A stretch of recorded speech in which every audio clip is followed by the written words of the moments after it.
Very lucky today to have Kevin Keene with us. Kevin's going to talk more about this, but he recently conducted a study for the Buncombe County Tax Office. And a little bit about Kevin. He lives in Philadelphia. We were just talking about that earlier.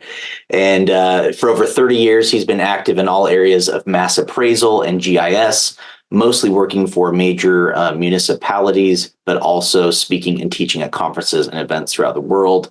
And throughout his career, he has created innovative solutions for many mass appraisal challenges. So we are very honored to have Kevin with us today. And without further ado, Kevin, if you want to go ahead and take it away, feel free to do so. Good afternoon. Can everybody see my screen? All right. So I was brought in back in April of 2024 to do an assessment equity study for Buncombe County because there had been an allegation made from a couple of sources that their assessments were biased, and they wanted to get an objective third-party opinion. And so I went through a lengthy process of examining their assessments and their valuation process, which I'll kind of walk through, and came to basically to a conclusion that there really was no bias in the Buncombe County assessments. But for your group today, I've kind of rearranged this presentation because I think the most important things for you is to understand how the valuation process actually works. Because one of the things I was most amazed by was in doing the work is that no one outside of the assessment office actually understood how the valuation process worked. So I think that as you're talking to constituents and you're talking to taxpayers and you're talking to people in the public who really need to understand the process so they can file an appeal or ask for a review, that was one thing I wanted to do. The other thing that I want to focus on is a new tool that Buncombe County is going to be putting together, hopefully by early next year, which will help you in understanding which properties are comparable to each other and have a real easy tool for finding comparable sales. So first, we'll talk about the valuation process. So when we talk about equitable assessments, it begins with a process that's going to limit subjectivity and opportunities to introduce bias. And it's also going to require the use of methods and techniques that don't consider demographics in the determination of market values. Now, you're all bound by USPAP, so you understand that you can't use demographics in any of the work that you're doing. And neither can the assessors. They're also bound by USPAP. So the good thing is that the Buncombe County assessment process doesn't use any demographic attributes or data at any place in their valuation process, and neither does their process rely on any legacy information that's subject to bias. So things like redlining, it is a thing, was and still is a thing, and it prevents it's harmful, but it doesn't necessarily have to do with the assessments. So the resulting process is going to be resistant to systemic bias, although each of the subsystems, and when I talk about the subsystems, I mean like sales validation, data gathering, modeling, that market value review, all of those subsystems are subject to the biases of the people who interact with the system. So what I found was that there was a general perception that the county uses sales in the valuation process that determines market values, but this is not actually the case. So the sales are used in ratio studies that compare prices to values to kind of figure out how are we doing, how close are we, how uniform are we? But sales do not directly enter into the valuation process. So sales are a mirror that reflects value, but doesn't determine value. So I listened to people that would come to the board meetings and they'd ask about how the sales were affecting the values. And the answer was, well, they really don't in a direct way. So let's look at this valuation process. Buncombe County uses what's called the modified cost approach to estimate values. And in the modified cost approach, the market value is equal to the land value plus the building value. And the building value is subject to depreciation and some other factors. So let's look at the land size first. What goes into that is the size of the lot, and there's an average land rate that's based on the average price of land sales in the neighborhood. There are also curve factors because you don't use the same rates for small lots versus large lots because of economies of scale. Large lots generally go on at different rates than the small lots. So they develop curve factors. And then if that's coming out too high or too low, they will use sales to develop what's called a neighborhood land factor. And this is market derived. So it's derived from sales. So this is one of the places where sales of comparable properties actually get in. The land rates are established based on land sales. So, but this neighborhood factor is one place where where there is a market change. So on the building side, they're estimating the cost to reproduce the building as new. And that is the sum of all the components in the building. So it might be the total building square footage. It's going to be fixtures, heating, air conditioning, fireplaces, bathrooms, and they all go in at prescribed rates. And these all come from national cost tables. So these are cost tables that are used everywhere in the country. And there are regional adjustments that get applied, but these are not market derived. And then there's a quality adjustment based on the quality of construction from excellent to below average quality.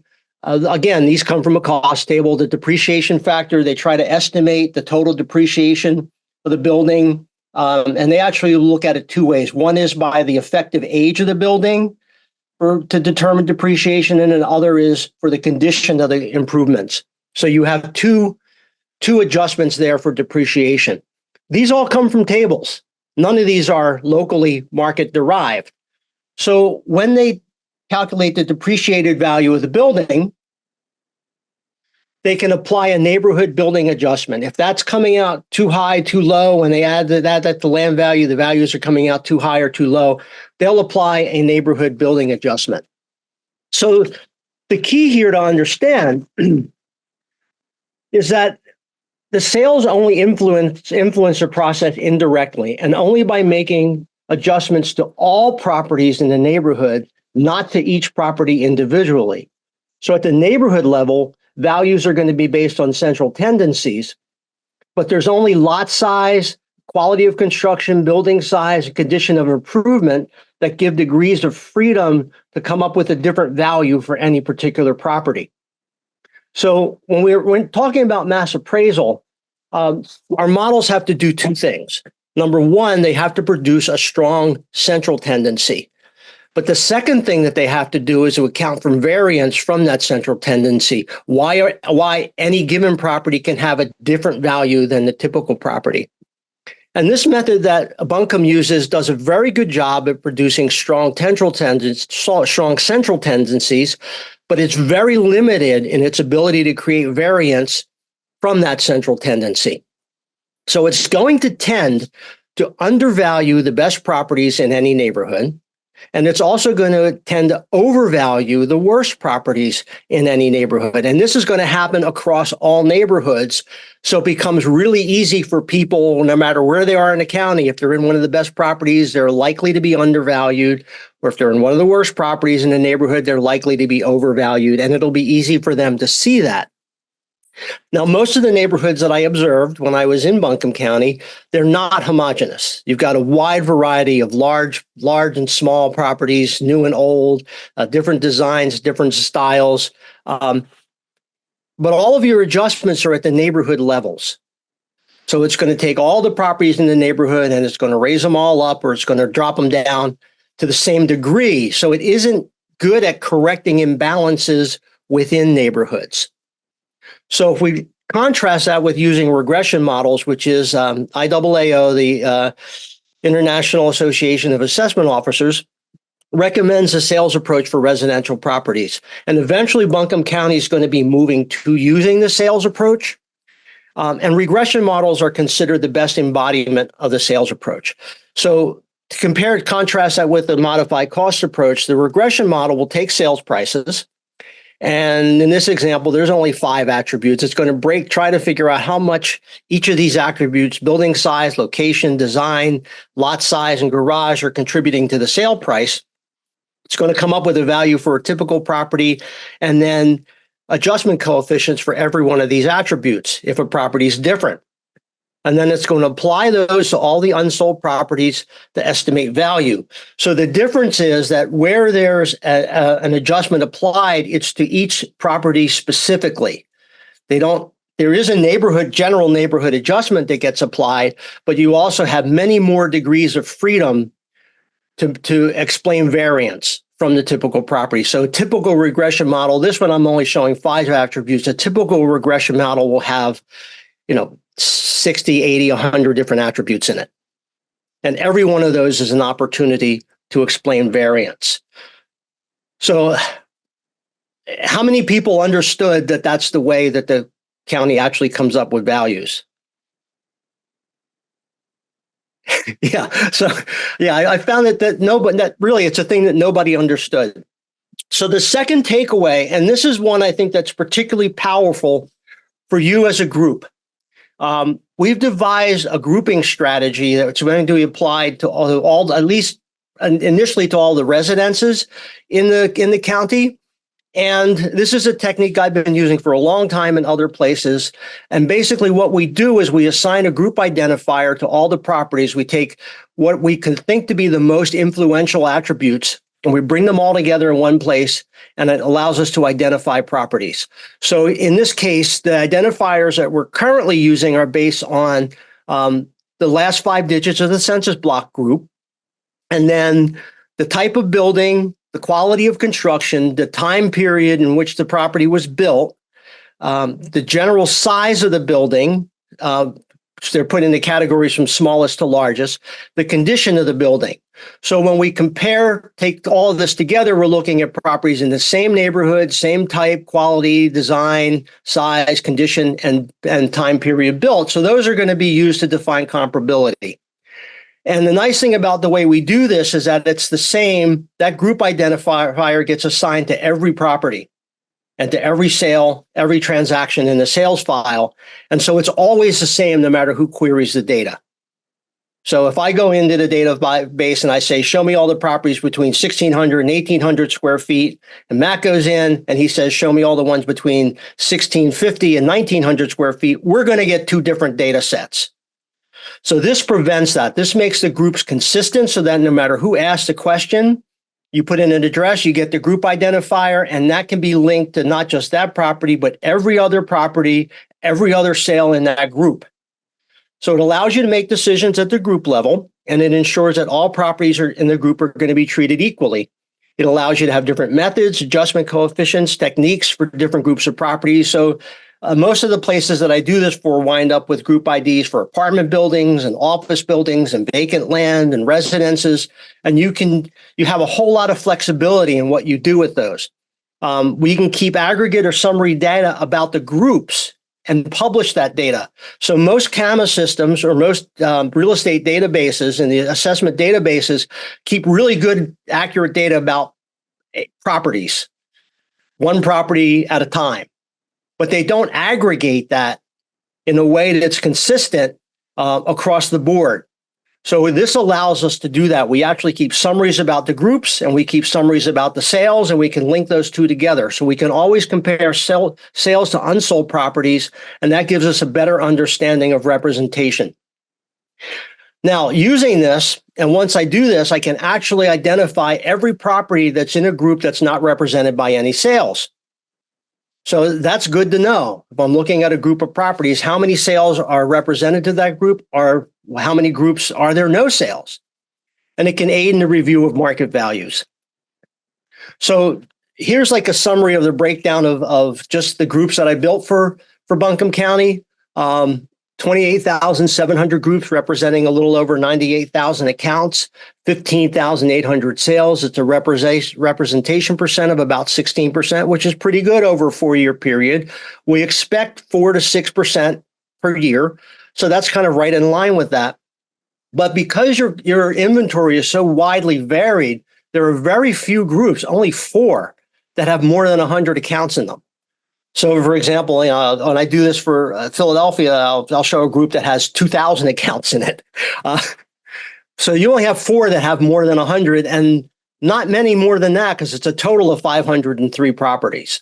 But the thing to really look at that really stood out for the assessor's office when we did this representation study is how many accounts and how many groups, no sales, 21,000 of these groups, 48,000 accounts, or 49% of the inventory, not directly represented by a sale. Now, that doesn't mean they can't get the values right. It just means that there's more guesswork involved in their valuation process. And actually, it appears that they do a pretty good job of getting the values right. Another thing I looked at was the number of accounts that are listed as being in less than average condition. That's fair, poor, or unsound. For the whole county, it's about 4,200 properties, which is about 4.5% of the inventory. Now, I'm pretty sure from the time that I spent driving around the county looking at properties that there's more properties out there that are in fair, poor, or unsound condition that are being coded as average. And what that means is that all of those properties are going to be overvalued. So what I found in doing the Buncombe County work is that they have very good processes for finding properties that are being improved, but very poor workflows for finding properties that are in that cycle of decline. So they probably have a pretty large number of properties, hard to say how many, that are being overvalued because they just don't have the right data on these properties. So what does this look like when we do these summaries? So here's an example of 6 groups from Shiloh Sweeten Creek. And the top line is the unsold inventory. And in this case, I'm just looking at average time adjusted sale price to the average market value. The range in market values, the range in market value per square foot, the weighted average value per square foot, and the size range. Because maybe when we look at sales compared to unsold properties, maybe it's just the larger ones in the group that are selling, or maybe it's just the smaller ones because there's some bias there. So the second line is the sales. So this top group, there's 28 properties, there's 8 sales. The sale price per square foot is $203 versus $178 in market value. So this group looks like it's a little bit undervalued, but it looks like the range in price, they're pretty well represented by these 8 sales. These other 5 groups are all ranch houses. So they're all like the same design house, but the difference is in the size of the property and the condition, good versus normal, different size codes. So you can kind of look at them and compare them. So here what you see, so here's another, 7 sales representing 26 properties. But then below that, here's 7 sales that represent 51 properties. So it becomes pretty clear that every sale doesn't proportionally represent unsold properties. Some represent more unsold properties than others.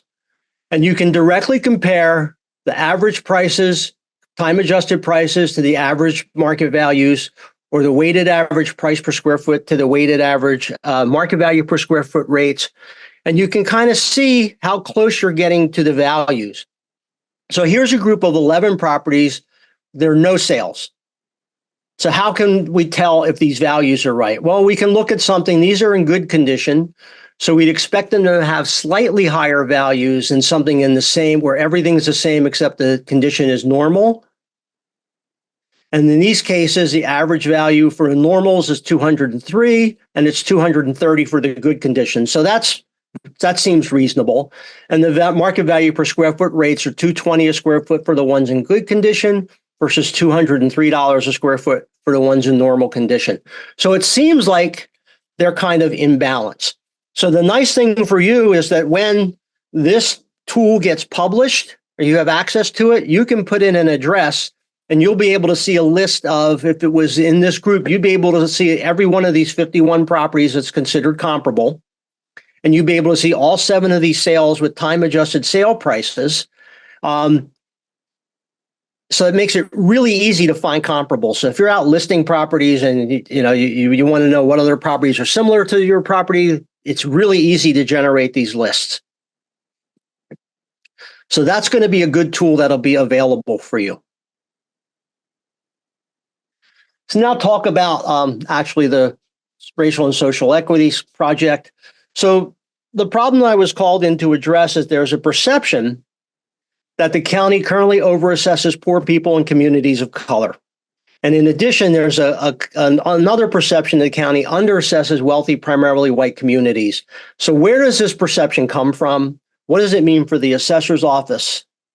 So I approached this in 3 steps. The first was to actually define the problem, because there's a lot of conversation about this, and it gets pretty broad. It gets to talk about things like reparations and gentrification and things that have really nothing to do with assessment. The second thing was to conduct meaningful analysis. There's been a lot of analysis out there. When I got to here, there had been 3 reports published alleging bias. So I had to look at, well, what's the analysis that they did? Was it actually meaningful? And then finally, like to suggest remedial action. I don't believe that it's of any use at all to come someplace and point fingers at people and talk about things that are wrong without suggesting how you fix them. So I actually came up with a list of 28 specific recommendations for the assessment office that they could do that would make things better, even though I didn't find any systemic bias. So just some context for those of you who don't get out and look at a lot of the rest of the world. Alleging assessment bias in the U.S. is now a cottage industry. There's many, many offices across the country that are facing allegations of bias. So it's Philadelphia, Phoenix, Detroit, Monroe County, Tennessee. And if you go to the Harris School of Public Policy, who publishes a lot of these reports, makes a lot of these allegations, there are hundreds of counties on this list and every major city in the U.S. And what they find is no matter where they look, they find bias. And I don't know about you, but to me, if you're looking at many, many different things and you're seeing the same thing all places, it's probably in the way that you're looking at it. Because I really doubt that everything is biased everywhere in the country. I'm sure there are places where these bias allegations are relevant and they're valuable and they're probably correct, but it's not everywhere. A lot of these allegations have been the basis of class action lawsuits, which can cost counties millions of dollars. So in this, the first thing to do in defining the problem is to stay focused on assessments. And it's so common to see conflation with taxes or to assume that there's bias in the local pricing structure. There's almost always bias in the local pricing structures, but there's an assumption that those are causally related to bias in assessments. So we want to stay focused on that. So that people talk about things like redlining. And this is the redlining map for Asheville. And redlining is a process of discriminate lending that denies access to mortgages. And people in certain areas find it very difficult to refinance because it's considered risky to lend money in those areas. And what that's done over time is it affects people's ability to accumulate generational wealth. And it affects their ability to maintain the properties. So it really contributes to the cycle of decline and blight in urban areas. So it is harmful, but it's not really an assessment issue. Predatory speculation is when people with cash buyers come and they offer people who typically don't know the real value of their homes, fast, easy money for their houses. And it's a problem because it creates a lot of non-market transactions, particularly in the lower price ranges. Deed restrictions or restrictive covenants, these are actually clauses that are written into deeds and leases that prevent you from selling or renting properties to minorities. And typically they became common after 1926 when the Supreme Court validated their use. And they were primarily used against Asian Americans, Jews, and Blacks. And they're still in many deeds today. And people who violate these clauses can have their property seized by eminent domain. There are other governmental actions. A real common one with infrastructure is here's a case in Detroit where they demolished 2 primarily Black-owned business districts to put in 2 freeways. And those districts no longer exist. But another one that's common is like they'll only put sewers or city water in certain neighborhoods and not others. So they'll use infrastructure as a way to create bias. And then there's appraisal bias. Those of you in the fee appraisal industry may have heard of this. Just before I published this report, there was an article in a New York newspaper where a black family had an appraiser come through, and they had gotten an estimate of $425,000 in value for their property.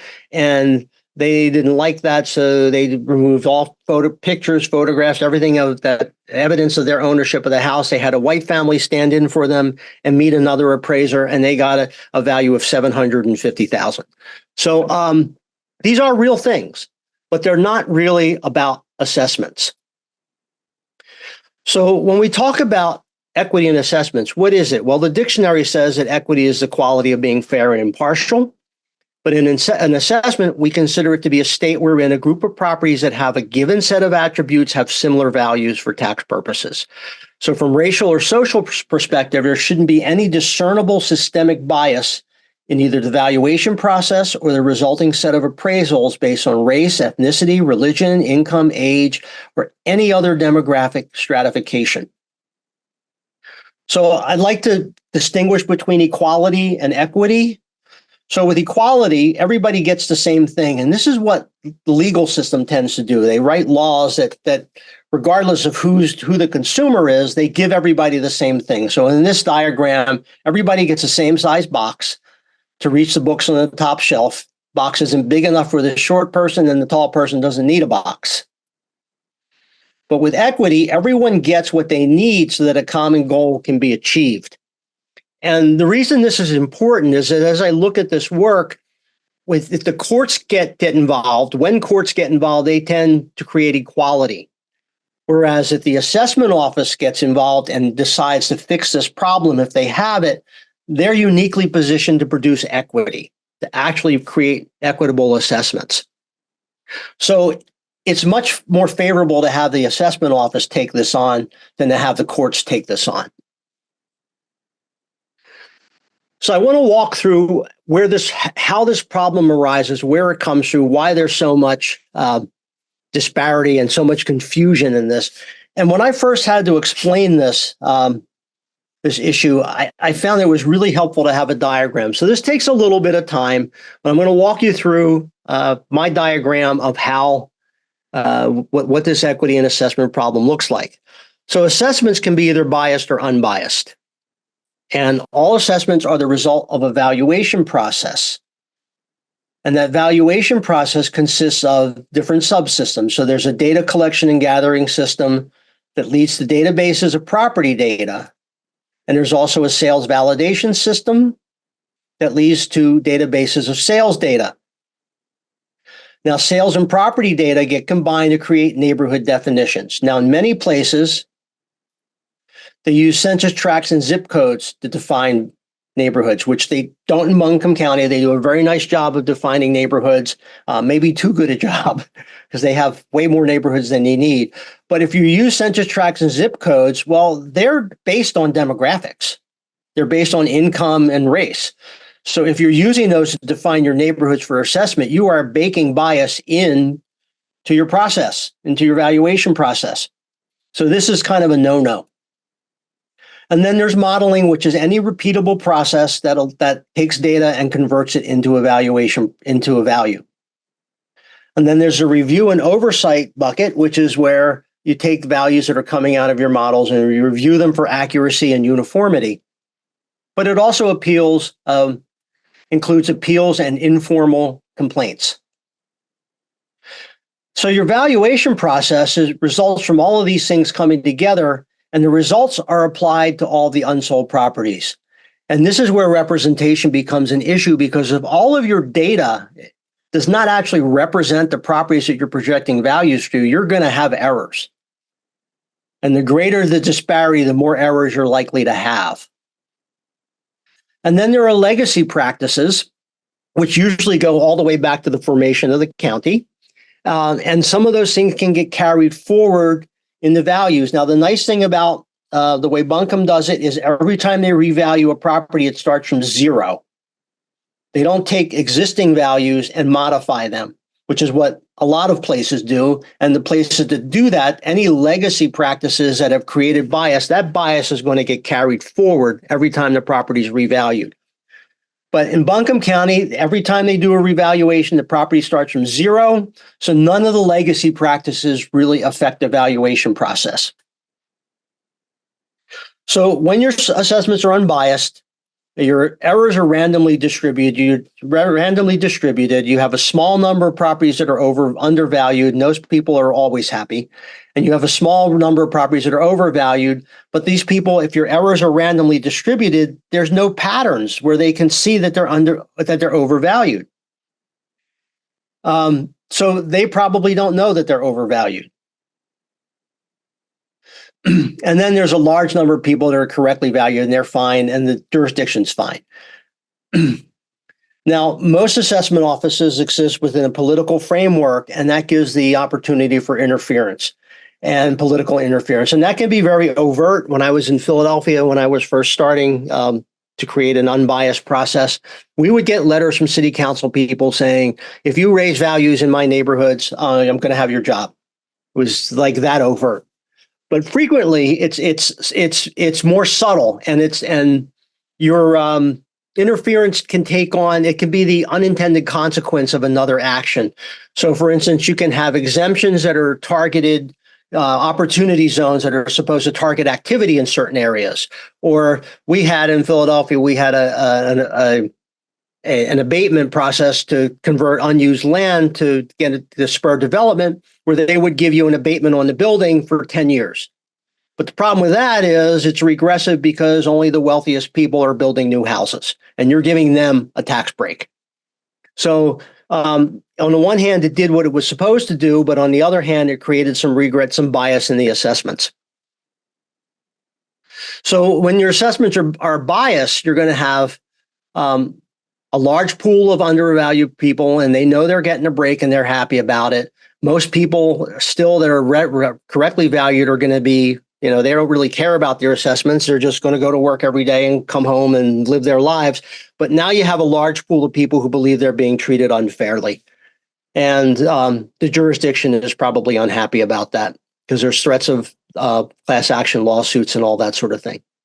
So how do we determine if assessments are biased or unbiased? We run a ratio study, and that compares sale prices, or hopefully time-adjusted sale prices, to market values to determine how uniform they are and if there's distortions in either high or low prices or certain neighborhoods. Some people are getting favoritism. But ratio studies don't tell you everything. All right, so this is what actually happens on the left side of the diagram. This is the thing that actually goes on. And this can lead to biased or unbiased assessments. But now what typically happens is somebody gets involved. They're usually an economist or a neighborhood activist, but they're coming along and they're saying that your assessments are biased. And how do they do this? Well, they run a ratio study, but it's not exactly like the ratio study that the assessment office runs, because they use unvetted sales data with historical prices, and they are comparing that to attribute data as of today, to current attribute data. So the problem with that is they could be looking at a sale from 2 years ago, $100,000 for property in poor condition, which is a good price for a property in poor condition. But since the purchase, that property's been rehabbed, and so today it's got a value of $350,000. So they look at that sale for $100,000. They compare it to a market value of $350,000, and they say, "Oh, look, you're overvaluing this low-price property." But it's not really true because the attribute data has nothing. It's not connected to the sale anymore. But that's what they use. They just take raw sales data, historical prices, and they dump it into a ratio study using current attributes. And they're supposed to identify those sales where those are different and take them out. But they don't have a way of doing that. So they're also not aware of the noise. So most of you are familiar with the concept of market noise. Real estate markets are extremely noisy. There's a lot of data that's very confusing and misleading.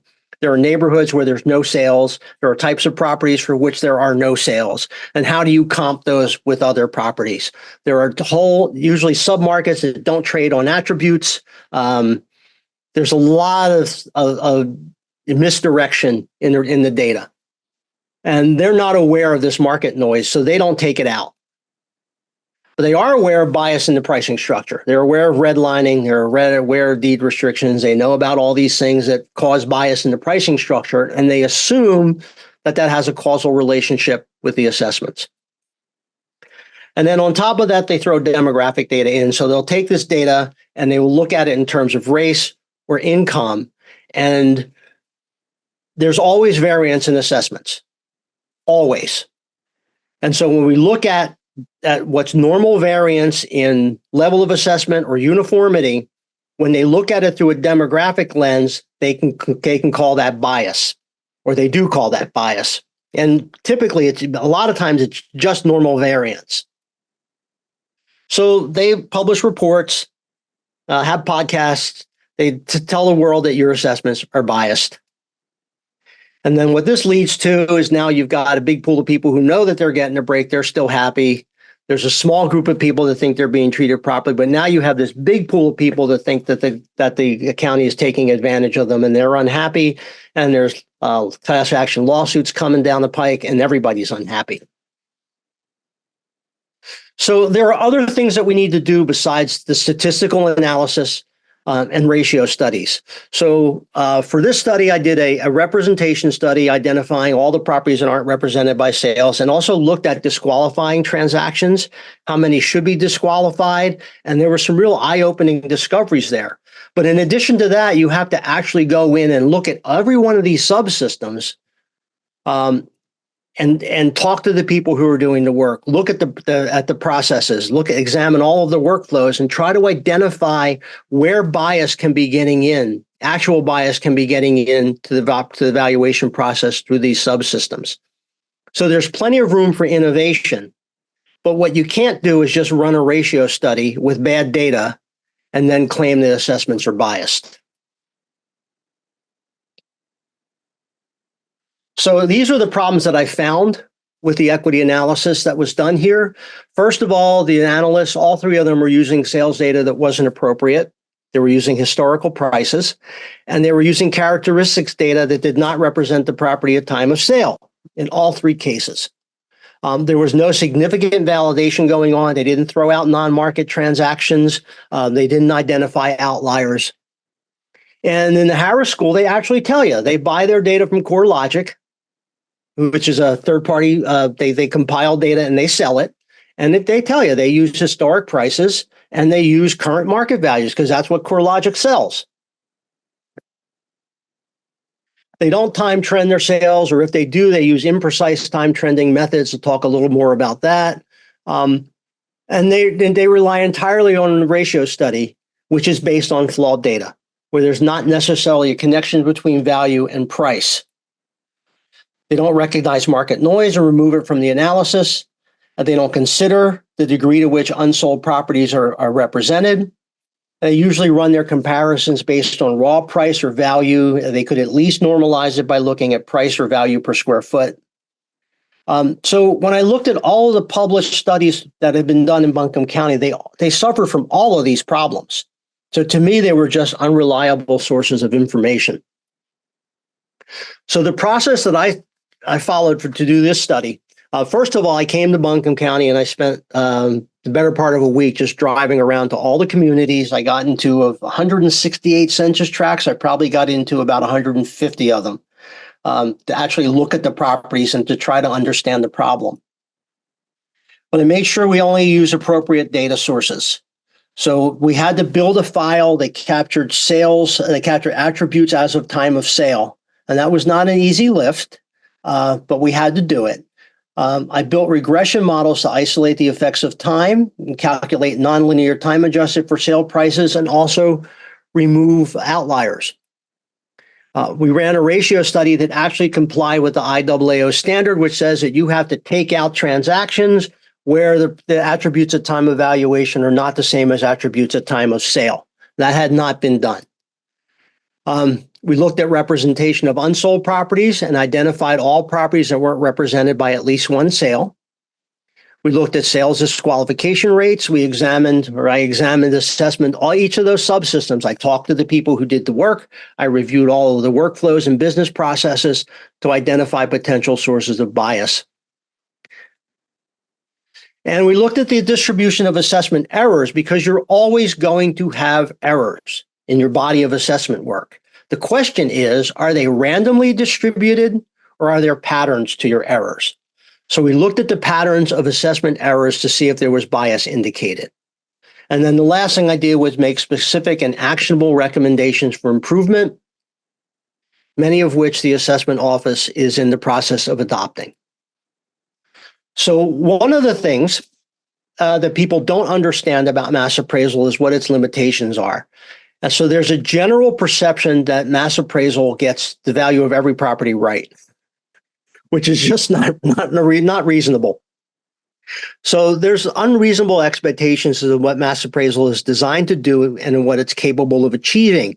So it's an exercise in estimating value by establishing one or more central tendencies and then accounting for variance away from those central tendencies for various attributes that affect value.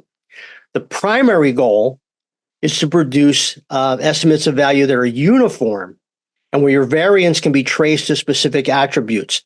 So in the work that you do as realtors, you're really interested in accuracy. When you price out a property for listing, you're trying to be as accurate as possible, and you're not concerned at all with uniformity as to whether you would get the same proper price if you looked at a different property a couple of blocks away. You're trying to be accurate, and that's what fee appraisers are trying to do. They put a premium on accuracy, whereas mass appraisal, the premium is on uniformity. So the accuracy of the estimates of value are important, but they're secondary.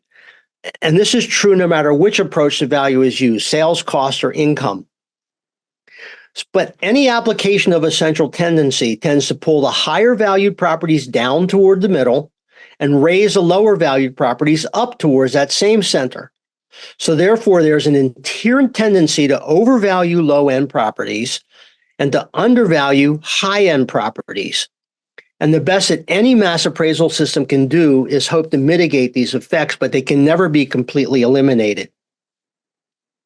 And when a lot of analysts run ratio studies, they see this normal variance across different strata, whether it's price classes or property types or neighborhoods, and they assume that that's an indication of bias. So mass appraisal, we're not trying to get every value right. We're trying to produce values that are uniform and fair. Similar properties should have similar values, and we should be able to explain the differences in values. And unique or unusual properties in the very high and low ends of the price spectrum are more difficult to value. So one of the things, whether we're doing fee appraisal or mass appraisal, we assume that attributes equate to price or value. And the whole industry is predicated on the idea that if we know the attributes of a property, we can predict the value. But what happens when this isn't true? So when observed prices aren't based on attributes, variance from predictable prices arises that can't be explained. And this condition commonly exists at the low end and high end of the price or value spectrum. So in the low end, you get a lot of distressed sales, you get sales in lieu of foreclosure, now you'll get divorce settlements where the price is going to be artificially low. That'll happen across the price spectrum. But these things tend to happen more. There's more non-market activity in the low and high ends of the price spectrum. I'll actually show you some statistics that bear that out. In the high end, you get people who pay exorbitant premiums for stuff that's either not in the data or we just can't explain. I know you've all seen this happen, where you'd have no idea why somebody overpaid for a property. They just really wanted it badly and they were willing to pay for it. So when price classes correlate with race or income, this normal variation can give the appearance of demographic bias. So one of the studies that I looked at, they say typically what happens is low-end properties are disproportionately bought by non-white or lower income populations, and high-end properties are mostly go to the wealthy white people. Sorry. And that therefore your assessments are, so any variance that you see in low-end and high-end prices equates with race or income. So therefore, you're biased. And that's just not a reasonable argument.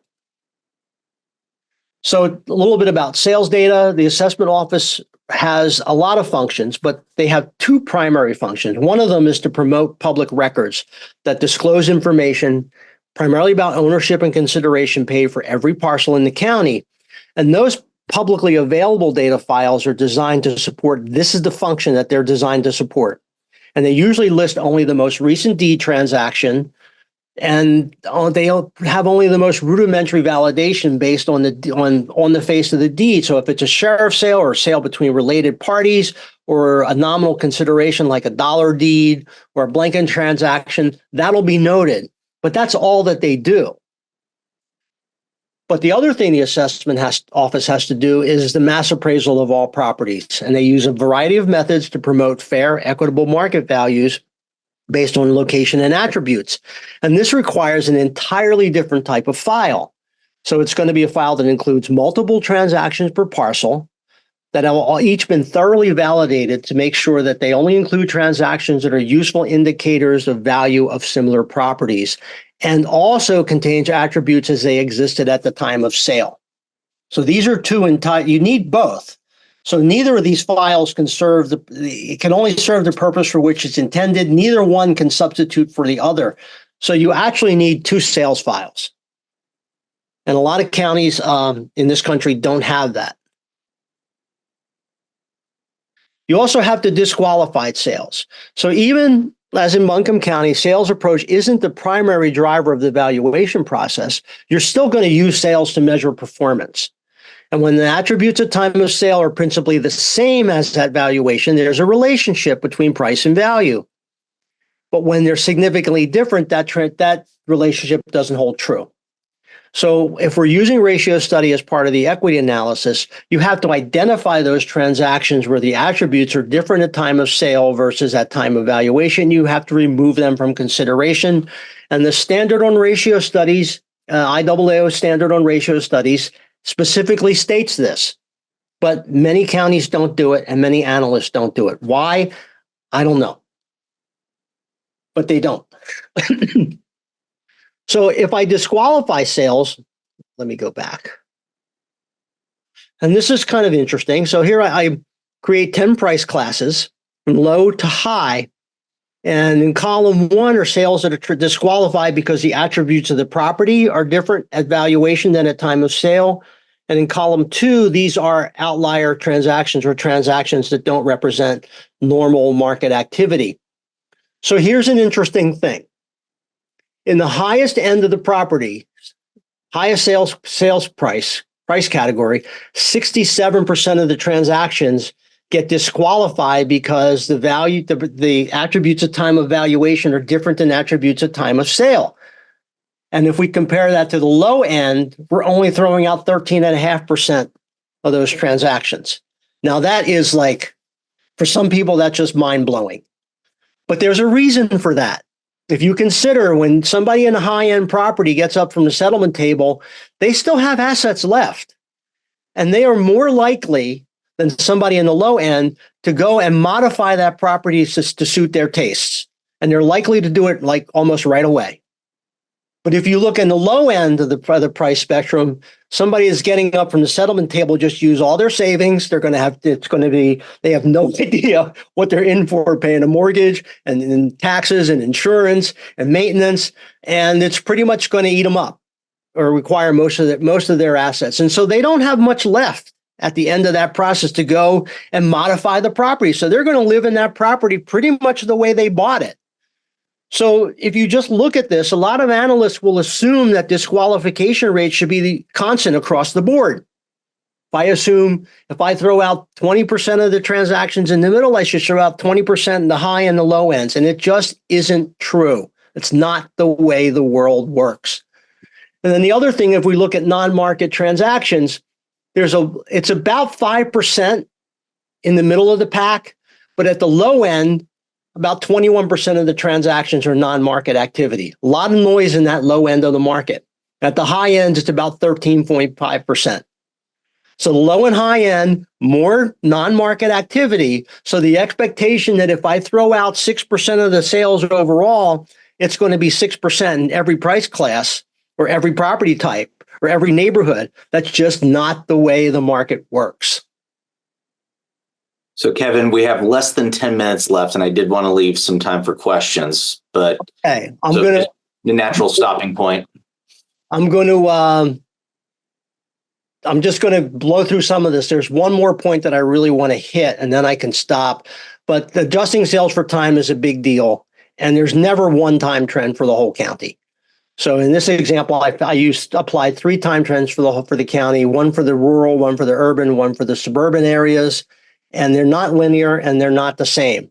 So anybody who's using one time trend for the whole county is making a mistake, particularly if it's linear.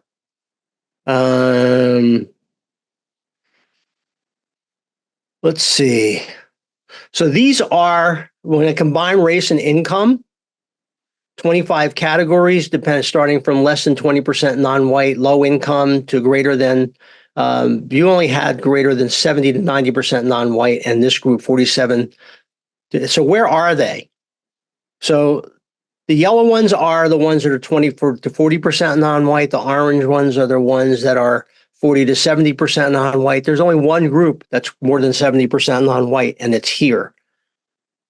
And then I can go on and define disadvantaged communities as more than 40% non-white and below the median income groups, and there's only 8 of them.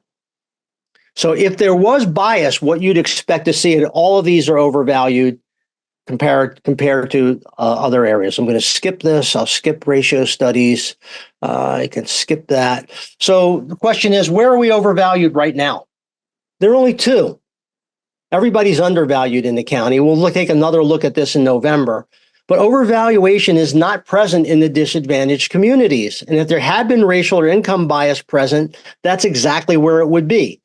But it isn't. So running ratio studies, I had to run a bunch of different ratio studies to come up with the right answer. But the thing to look at is the allegation was high-end properties undervalued, low-end properties overvalued. We'll look at the median ratio in the low end. These are the 2 lowest median ratios in the low end. And then the high end, it's a little below the countywide number of 91.4%, but just below that. So it's not true that the low-end properties are overvalued, and it's not true that the high-end properties are undervalued. And then if I look at the distribution by price class, it's pretty salt and pepper all the way across the county. Normally, in many places, you'll see all the high-end properties are concentrated in a couple of areas, but that wasn't the case here in Buncombe. So I looked at ratio stats by communities, and it wasn't the predominantly non-white communities, but places like Montford, Weaverville, East Buncombe had the highest levels of assessment. No indications. We look at high assessment quality, high versus low prices, no indications of distortions or vertical inequities. So again, no indication that there's bias. When I throw it in my demographics, if we look at the mostly non-white, these 2 classes, they're coming out actually lower than the 20 to 40% non-white groups.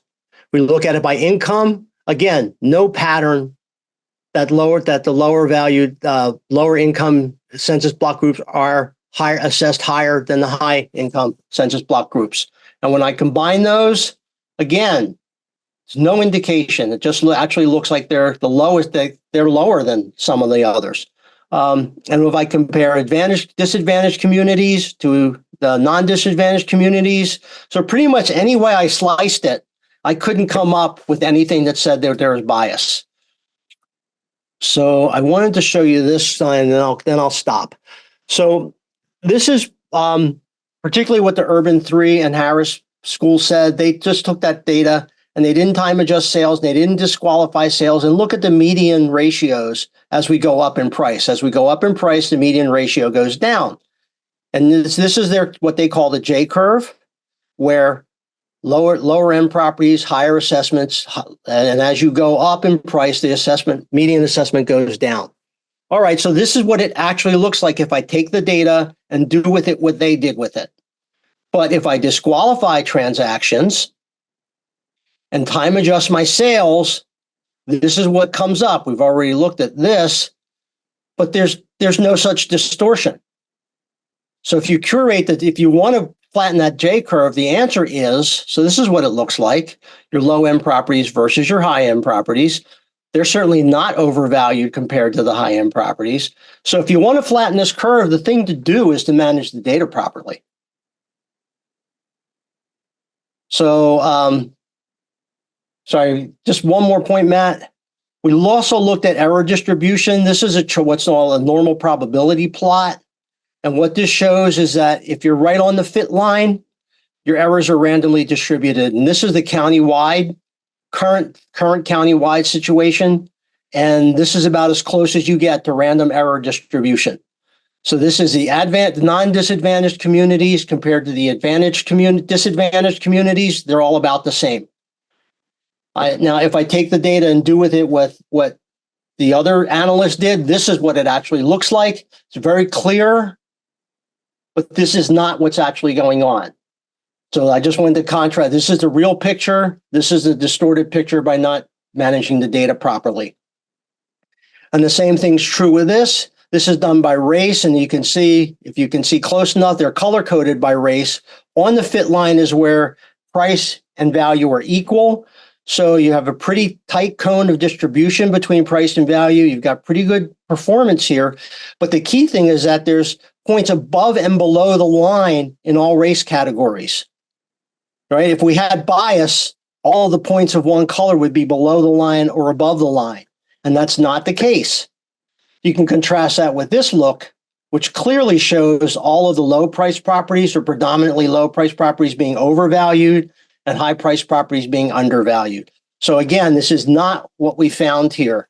So I'm going to stop there and take questions, but there was just no indication, no matter how I looked at it, that the assessments in Buncombe County were biased, and I'll leave it at that.